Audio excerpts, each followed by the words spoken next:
열왕기상 19장입니다. 열왕기상 19장 1절부터 8절까지 공부하시겠습니다.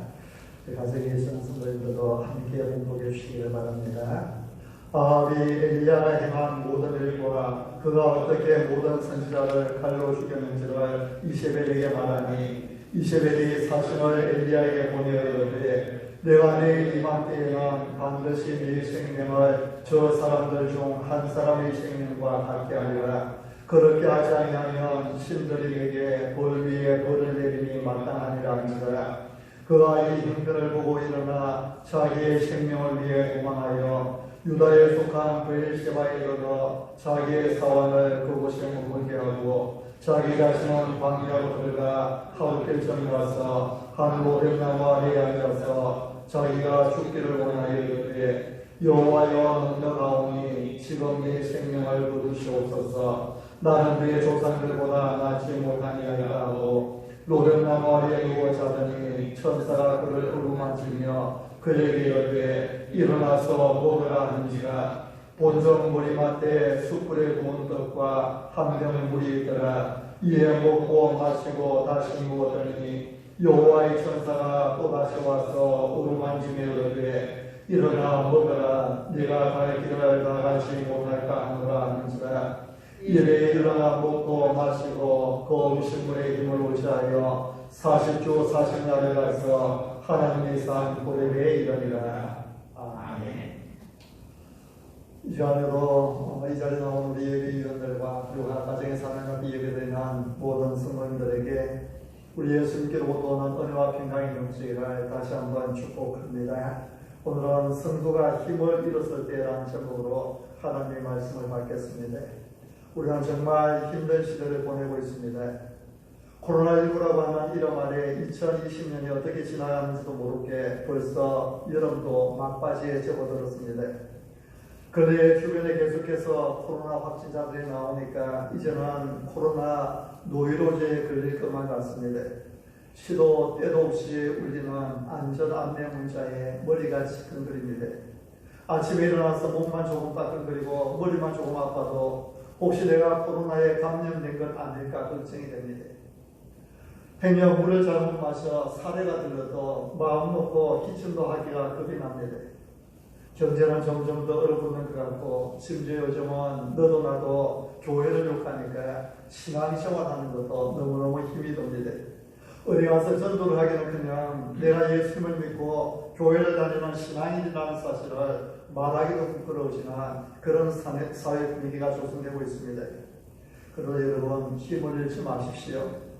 몇몇 교회들이 덕스럽지 못하게 행동하여 교회가 지탄을 받게 된 것은 매우 가슴 아픈 일이지만 그래도 한국의 대부분의 교회들은 하나님의 이름과 영광을 위하여 열심히 살고 있습니다. 시편 1편에 보면 어찌하여 이방 나라들이 분노하며 민족들이 헛된 일을 꾸미는가. 세상의 군왕들이 났으며 왕들이 서로 꾀하여 여호와와 그의 기름 부음 받은 자를 대적하며 했습니다. 세상이 하나님을 대적하고 교회를 대적하는 것은 당연한 일입니다. 지금까지도 역사 속에서 그래왔고 앞으로 우리 예수님 다시 오시는 그날까지 그날이 가까워지면 가까워질수록 세상이 교회를 대적하는 일은 점점 더 심해지게 될 것입니다. 공무원 중에 확진자가 나왔다고 전국에 있는 시청, 도청 다 문 닫아야 한다고 말하는 사람은 아무도 없습니다. 더 철저히 방역해서 다시는 확진자가 나오지 않게 하자고 말하세요. 근데 전국에 있는 교회 중에 몇몇 교회에서 확진자가 나왔을 때는 어떻게 합니까? 그것도 예외 중에 확진자가 나온 것이 아니라 거의 대부분 확진자가 교인이라는 사실 하나로 전국에 있는 교회가 다 문을 닫아야 된다고 사회가 떠들고 있습니다.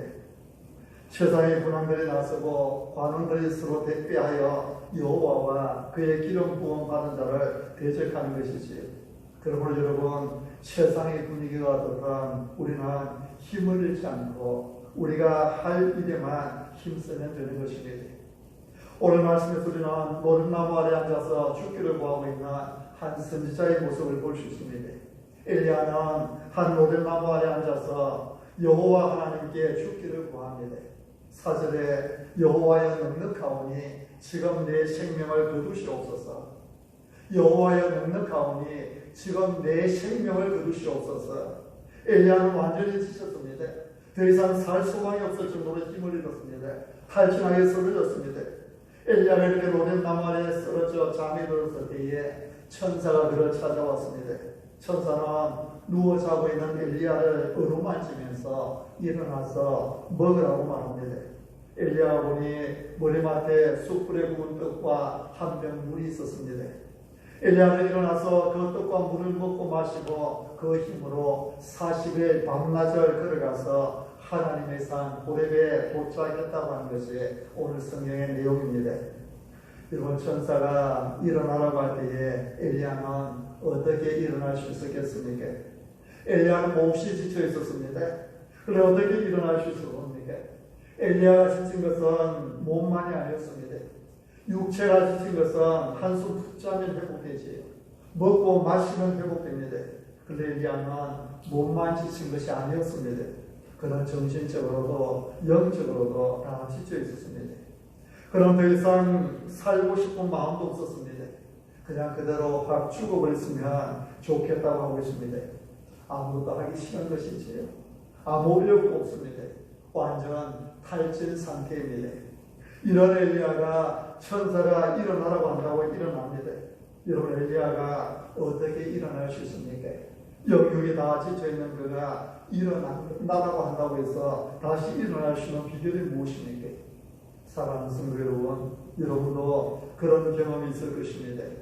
우선 큰 충격을 받거나 낙심될 때에 만사가 귀찮지요. 손가락 하나 움직이기도 싫을 때가 있습니다. 그럴 때 누가 일어나라고 한다면 일어나시던가요? 누가 힘내라고 한다고 해서 힘이 나시던가요? 누가 정신 차리라고 한다고 해서 정신 차리고 일어날 수 있겠던가요? 심하게 낙심하고 절망하고 다운되었을 때는 누구의 말도 귀에 들어오지 않습니다. 엘리야가 지금 그런 상태입니다. 그는 심히 낙심했습니다. 영적으로도 육적으로도 다 지쳐 있습니다. 그런데 이런 엘리야가 천사가 와서 그를 어루만지면서 일어나라고 할 때에 얼떡 일어났습니다. 여러분, 엘리야가 어떻게 지친 몸을 회복하고 이렇게 일어날 수 있었습니까? 어떻게 더 이상 살기 싫다고 할 정도로 우울증에 빠졌던 그가 다시 회복되어 일어날 수 있었습니까? 여러분, 믿음은 일어나는 것입니다. 피곤해도 지쳐도 주님 말씀 의지하여 일어나는 것이 신앙입니다. 주님께서 어루만져주시고 은혜 주실 때 그 은혜 붙들고 힘을 내서 일어나는 것이 믿음이라는 것입니다. 여러분, 엘리야가 왜 이렇게 지쳐 있습니까? 왜 이렇게 힘을 잃고 있습니까? 18장에서 엘리야는 이렇게 약한 모습이 아니었습니다. 18장에서 엘리야는 아주 힘있고 능력있고 당당한 모습을 보여주고 있습니다. 그런 우상에 빠져있는 백성들의 마음을 하나님께로 돌이키기 위해서 단신으로 바알과 아시라를 섬기는 선지자 850명이 앞에 섭니다. 850대 1의 대결 앞에서도 전혀 두려워하지 않았습니다. 얼마나 용기 있는 모습입니까? 얼마나 당당한 모습입니까? 또 엘리야는 3년 6개월 동안 흙에 닫혔던 하늘문을 열기 위해서 갈멜산 꼭대기에 올라가서 땅에 엎드려 기도합니다. 그런 모든 기도를 들으시는 하나님을 믿었기 때문에 기도를 시작하기 전에 푸른 하늘에서 큰 빗소리가 들린다고 선포하면서 기도를 시작합니다. 그러나 하늘에 구름이 떠오를 때까지 포기하지 않고 계속해서 기도합니다. 지치지 않고 계속 기도합니다. 응답이 있을 때까지 하나님의 약속과 능력을 믿고 기도했던 것입니다. 마침내 하나님께서 기도에 응답하셨고 하늘이 캄캄해지며 큰 비가 내릴 때에 엘리야는 하나님의 능력으로 아합왕의 마차 앞에서 달려갔습니다. 얼마나 당당하고 얼마나 힘있고 용기 있는 모습이었습니까? 얼마나 능력 있는 엘리야의 모습이었습니까? 그런데 19장으로 넘어오면서 분위기가 달라집니다. 엘리야는 자신의 생명을 위하여 도망하다가 하늘 오백나무 아래 지쳐서 주저앉았습니다. 지금 내 생명을 거두어 가시옵소서. 여호와여 넉넉하오니 지금 내 생명을 거두시옵소서. 죽기를 구하며 절망 중에 쓰러져 있습니다. 여러분 19장에 와서 엘리야가 왜 이렇게 약해진 것입니까? 아합 앞에서 전혀 두려워할 줄 모르는 엘리야를 한 여인 이세벨 앞에서 이렇게 두려워 떨게 만드는 것이 무엇입니까? 3절에 그가 이 형편을 보고 일어나였습니다. 엘리야가 힘을 잃고 주저앉은 이유는 형편을 보았다는 것입니다. 그와 처한 상황을 보았던 것입니다. 하나님만 바라보고 하나님만 의지하던 그가 형편을 보았습니다. 형편을 보니 어떻습니까? 죽음이 코앞에 다가와 있습니다. 죽음이 눈앞에 와 있었습니다. 내일 이맘때에는 내가 내일 이맘때에는 반드시 내 생명을 저 사람들 중 한 사람의 생명과 같게 하리라. 형편을 보니 이세벨의 소리가 크게 들립니다. 형편을 보니 하나님의 능력은 작게 보이고 반면에 세상은 엄청스레 크게 보였습니다. 아합은 갈멜산에서 비를 맞으며 집으로 돌아왔습니다. 3년 6개월 동안 닫혔던 하늘이 엘리야가 기도할 때에 다시 열렸습니다. 아합은 그 빛 속에 마차를 타고 왕궁으로 돌아왔습니다. 아내 이세벨에게 갈멜산에서 있었던 일들을 다 말하였습니다. 그런데 1절에 보면 아합이 엘리야가 향한 모든 일과 그가 어떻게 모든 선지자를 칼로 죽였는지를 이세벨에게 말하니, 이런 아합이 이세벨에게 말한 것 중에 무엇이 잘못되었는지 발견할 수 있으시겠습니까? 엘리야가 행한 모든 일이라고 했습니다. 엘리야가 행한 모든 일. 아합은 하나님에 대해서는 전혀 말하지 않았습니다. 하나님께서 그날 행하신 기적에 대해서는 전혀 언급하지 않았습니다. 하나님께서 하늘로부터 불이 내려오게 하시고 제물로 드린 송아지를 태우시고 제단의 돌과 흙까지 다 태우시고 제단과 도랑에 가득 찼던 그 물도 다 핥아버린 이런 말하지 않았습니다. 하나님께서 어떻게 엘리야의 기도에 응답하셔서 많은 비를 내리게 하시는가에 대해서는 전혀 언급하지 않았습니다. 이 모든 일은 하나님께서 행하신 일이었구만. 아합은 하나님의 일을 말하지 않고 엘리야가 행한 모든 일을 이렇게 말하고 있습니다. 아합은 하나님의 그 놀라운 영광, 하나님의 그 놀라운 능력을 친히 보고서도 하나님을 인정하지 않으려고 한 것입니다. 대신에 아합은 하나님의 놀라운 능력을 엘리야에게로 돌리고 있습니다. 3년 6개월이나 지속된 가뭄도 기근도 아합의 마음을 하나님께로 돌이키지 못하였지요. 아합이 하나님을 떠나 이세벨의 나라에 그 바알신과 아시라성을 이스라엘로 끌어들였을 때 하나님은 엘리야를 통해서 그 나라에 이슬도 비도 내리지 않을 것을 선포하였습니다. 그리고 실제로 그 땅에 3년 6개월 동안 비가 오지 않았습니다. 이슬도 내리지 않았습니다. 그렇다면 아합의 마음이 하나님께로 돌아와야 되지 않습니까? 내가 잘못하여서 이 땅에 기근이 임하였구나. 내가 잘못하여서 이 땅에 가뭄이 임하였고 흉년이 들었구나. 회개하고 돌아와야 되었구만. 그가 3년 6개월에 그 지속된 가뭄도 기근도 아합의 마음을 하나님께로 돌이키지 못하였습니다. 뿐만 아니라 또한 3년 6개월 동안 메마른 그 땅 위에 비를 주신 하나님의 자비하심도 그를 회개로 이끌지 못하였습니다. 여러분, 오직 하나님의 은혜입니다. 사람이 변화되고 구원받는 것은 오직 하나님의 은혜입니다. 하나님의 은혜가 아니면 가뭄도 기근도 사람의 마음을 변화시키지 못합니다. 하나님의 은혜가 아니면 홍수도 질병도 사람을 회개에 이르게 하지 못합니다.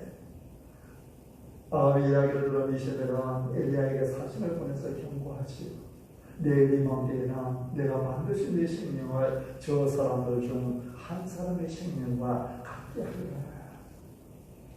엘리야를 죽여서 기손 시리에서 죽임을 당했던 그 바알 선지자들, 아세라 선지자들, 그들의 원수를 갚아주겠다. 그들의 복수를 하겠다는 것입니다. 엘리야는 이 형편을 보았습니다. 형편을 보니 죽음이 눈앞에 와 있습니다. 그들은 일어나서 도망한 것입니다. 여러분, 형편을 바라보면 우리는 약해질 수밖에 없습니다. 하나님은 우리가 세상에서 복이 되기를 원하시죠. 하나님께서 갈대아 우리에서 아브라함을 부르실 때에 세상에 복이 되도록 부르셨습니다. 너의 고향과 친척과 아버지의 집을 떠나 내가 네게 보여줄 땅으로 가라고 말씀하신 하나님, 내가 너로 큰 민족을 이루고 네게 복을 주어 네 영을 창대하게 하리니 너는 복이 될지라, 너는 복이 될지라는 말씀으로 복을 주셨습니다. 하나님 우리에게 복이 되라고 말씀하십니다.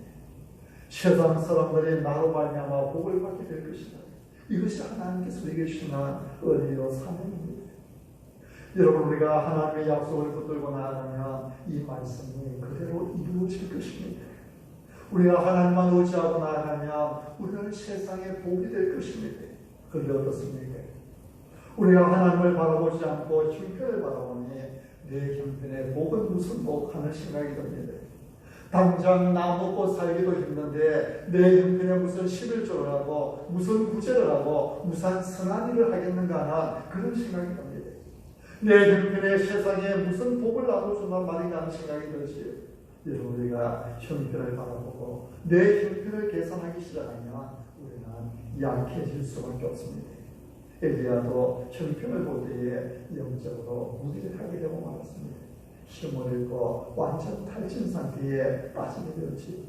18장에서는 그렇게도 강고 담대했던 선지자가 19장에 들어와서만 형편을 봄으로써 허약한 실패자의 모습을 드러내고 있는 것입니다. 여러분, 다윗은 형편을 보지 않았습니다. 눈앞에 골리앗이라고 하는 큰 거인이 있었지만 그러나 골리앗을 보지 않았습니다. 다윗은 하나님을 보았습니다. 골리앗을 바라보고 있던 이스라엘의 수많은 병사들은 두려워 떨었지만, 그래서 아무도 나가서 싸워볼 용기도 못 내었지만, 그러나 하나님을 바라보는 다윗은 골리앗을 무너뜨렸습니다. 사랑하는 성도 여러분, 여러분 어떻습니까? 여러분은 하나님을 바라보고 계십니까? 아니면 여러분의 처한 환경과 형편을 보고 계십니까? 형편을 보는 사람은 절망하여 넘어지지만 하나님을 바라보는 자만 믿음으로 나아갑니다. 형편을 바라볼 때는 주님의 능력이 너무 작게 보이고 세상이 너무 크게 보입니다. 따라서 근심 중에 비관하며 인생을 보낼 수밖에 없습니다. 그러나 예수님을 오지 않은 자는 이사야서 26장에 평강하고 평강으로 지키신다고 말씀합니다. 엘리야가 왜 힘을 잃었습니까? 형편을 바라본 엘리야는 두 번째로 자기 생명을 위하여 도망하였습니다. 3절에 그가 이 형편을 보고 있더나 자기의 생명을 위하여 도망하여, 엘리야는 자기의 생명을 위하여 도망하였습니다. 형편을 바라본 엘리야는 갑자기 자기 생명에 관심을 갖기 시작합니다. 그는 이미 아합 왕을 찾을 때에 자기 생명을 하나님 앞에 내려놓은 사람이었습니다. 엘리야는 어느 날 아합 왕에게 나타나서 내 말이 없으면 수년 동안 비도 이슬도 있지 아니하리라 선포하였습니다. 아합의 범죄로 인해 그 땅에 앞으로 수년 동안 비도 내리지 않을 것이라고 선포한 것입니다. 이 말을 한 후에 엘리야는 사라졌습니다. 물론 하나님께서 그동안에 엘리야를 그 시내가에서 또 사려하셔서 숨겨주었지요. 엘리야가 사라진 후에 아합 왕은 전국 방방곡곡을 뒤져 엘리야를 찾았습니다. 엘리야가 국내 대신 오바다 앞에 나타났을 때에 오바다가 한 말을 보면 이 사실을 확인할 수 있습니다. 18장 10절에 내 주께서 사람을 보내어 당신을 찾지 아니한 족속이나 나라가 없었는데, 당신을 찾지 아니한 족속이나 나라가 없었는데, 아합 왕이 3년 동안 엘리야를 찾아 혈안이 되어 있었다는 것입니다. 그런데 하나님은 이런 상황에서 엘리야에게 너는 가서 아합에게 보이라고 말씀합니다. 너는 가서 아합에게 보이라. 엘리야가 자기 생명을 노리고 있는 아합에게 자기를 보이는 것이 어디 쉬운 일이었겠습니까? 그러나 엘리야는 하나님 말씀을 듣고 18장 2절에 아합에게 보이려고 갔습니다. 엘리야는 자기 생명을 위해서 사는 것이 아니라 하나님의 말씀으로 살았던 것입니다. 생명을 먼저 계산한 것이 아니라 말씀에 순종하는 삶을 살았습니다. 엘리야는 이렇게 생명을 따지 않지 않고 죽을 각오로 순종했을 때에 그는 하나님의 능력으로 충만하였습니다. 그런데 19장에서 엘리야는 자기 생명을 위해 도망하고 있습니다. 예수님은 자기 생명을 얻고자 하는 자는 잃을 것이요 잃고자 하는 자는 얻으리라고 했습니다. 우리 인생은 내 생명으로서가 아니라 주님의 능력으로 살아가는 것입니다. 내 생명으로 살려는 자는 궁극적으로는 실패자가 되는 것이죠. 그러나 주님의 능력을 힘입어 사는 자는 영원한 성공자가 되는 것입니다. 18장에서 그렇게 또 강하고 담대했던 선지자가 19장에 들어와서만 자기 생명을 위하여 도망하나 허약한 실패자의 모습을 드러내고 있는 것입니다. 사랑하는 여러분은 무엇을 위해 사십니까? 여러분에게 있어서 우선적으로 중요한 것은 무엇입니까? 여러분은 자기 생명을 먼저 생각하십니까? 아니면 생명은 하나님께 맡기고 말씀에 순종하시고 하나님께서 내게 맡기신 사명에 집중하십니까? 19장에서 엘리야는 자기 생명을 위하여 도망하였습니다. 이세벨의 위험 앞에서 어떻게든지 목숨을 구해보고자 일어나 탈환했습니다. 그리고 그 결과는 어떠했습니까? 그는 방해로 들어가 하루길쯤 달려갔습니다. 하지만 결국 지치고 지친 모습으로 한 모델나무 아래에 주저앉았습니다. 그러면 죽기를 구하였습니다. 4절에 여호와여 넉넉하오니 지금 내 생명을 거두시옵소서. 여호와여 넉넉하오니 지금 내 생명을 거두시옵소서. 여러분 살기 위해서 도망했으면 어떻게든지 살아보려고 발버둥 쳐야지. 왜 차라리 죽고 싶다고 간구하고 있습니까? 이것이 자기 생명을 위해 살아가는 사람들의 당연한 모습이라는 것입니다. 우리는 내 힘으로 살 수 없습니다. 엘리야가 지금까지 살아있는 것은 그의 생명으로 살아온 것이 아닙니다. 하나님의 능력으로 살아왔습니다. 우리는 내 힘으로 사는 것이 아닙니다. 하나님의 능력으로 사는 것입니다. 내가 아무리 살아보려고 발버둥 쳤다 해도 하나님께서 풀어버리면 우리의 호흡은 수에 칠 가치도 없다는 것이죠. 내 힘으로 사는 것도 아닙니다. 내 능력으로 사는 것도 아닙니다. 우리는 오직 하나님의 능력으로 살아갑니다. 하나님을 떠나서는 우리는 아무것도 할 수 없습니다. 아직도 여러분의 생명을 의지하여 사시겠습니까? 자기 생명을 위하여 도망하시겠습니까? 결국 로뎀나무 아래에서 절망하고 말 그 길을 달려가시겠습니까? 하나님을 의지하십시오. 나의 생명도 나의 재능도 예수님께 맡기고 나의 건강도 나의 물질도 다 예수님께 맡기고 오직 주님의 말씀 위에 살아가 주시고 주님께 순종하는 삶에 그것이 곧 사는 길이요 더 풍성한 생명을 얻는 길입니다. 사랑하는 여러분, 엘리야가 19장에 들어와서 왜 그렇게 약해졌습니까? 세상에 하나님의 영광을 나타내고 하나님의 뜻을 이루기 위해서는 자기 목숨도 아끼지 않던 엘리야가 19장에 들어와서는 왜 그렇게 약한 모습을 보이고 있습니까? 왜 그렇게 힘 빠진 모습, 탈진한 모습을 보이고 있습니까? 그렇게 강하고 담대하던 엘리야가 어찌하여 19장에서는 한 로뎀나무 아래 앉아서 하나님 나를 죽이십시오 하는 나약한 모습을 보이고 있는 것입니까?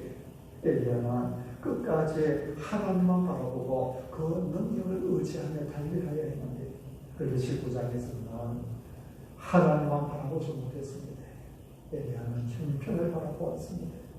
자기가 처한 상황과 환경을 바라보았습니다. 엘리야는 자기 생명을 위해 살려고 했습니다. 그 결과 엘리야는 약해질 대로 약해지고 도망자가 되고 말았습니다. 그렇게 도망가다가 지쳐서 한 로뎀나무 아래에 주저앉은 것입니다.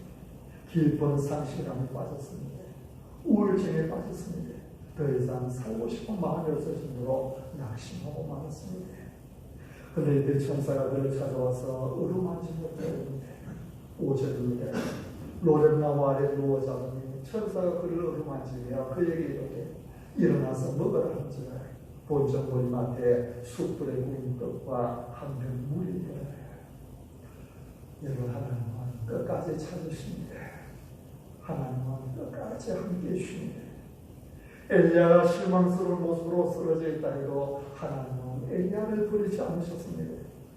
히브리서 13장 5절에 말씀하죠. 내가 과연 너희를 버리지 않냐고, 과연 너희를 떠나지 않냐고.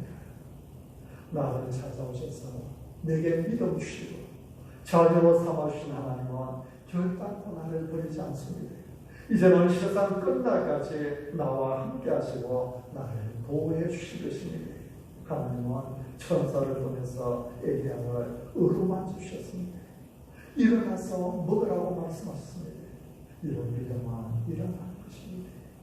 힘이 없어도 하나님께서 힘을 주실 줄 믿고 일어나는 것입니다. 만사가 귀찮아도 하나님께서 주실 은혜를 바라보고 일어나는 것입니다. 불안해도 하나님의 능력을 믿고 힘을 내는 것입니다. 사랑하는 성도 여러분, 지난 한 주간도 참 힘들게 사셨습니다. 지금 여러분을 지치게 하는 것이 무엇입니까? 혹시 여러분에게도 엘리야 선지자처럼 살기 싫다는 소리가 나오게 하는 일들이 있습니까? 하나님께서 함께 계십니다. 하나님은 오늘도 천사를 우리 곁에 보내주셔서 우리를 어루만져 주시는 분이십니다. 우리에게 떡과 물을 공급해 주시는 분이십니다. 눈을 들어 하나님을 바라보시기 바랍니다. 그리고 하나님의 손을 붙들고 일어나는 여러분이 되시기 바랍니다. 성도가 힘을 잃어서, 성도가 약해져서, 성도가 한숨 쉬고 있을 때 하나님은 천사를 보내 어루만져 주십니다. 아니, 하나님께서 직접 오셔서 우리에게 영원한 생명 양식을 주시고 신령한 성령의 온도를 주십니다. 예수님께서 이 땅에 오시면 나약한 우리, 힘을 잃은 우리에게 새 힘을 공급해 주시고 우리를 구원하기 위해서 이 땅에 찾아오신 것이었지요. 우리가 주님만을 바라보며 살아갈 때에 하나님은 우리를 어루만져 주시며 구원 말씀의 떡과 성령의 생수, 성령의 물을 우리에게 공급해 주실 것입니다. 그래서 우리가 힘을 얻게 하실 것입니다. 오직 하나님의 능력을 의지하여 그 힘으로 살아가는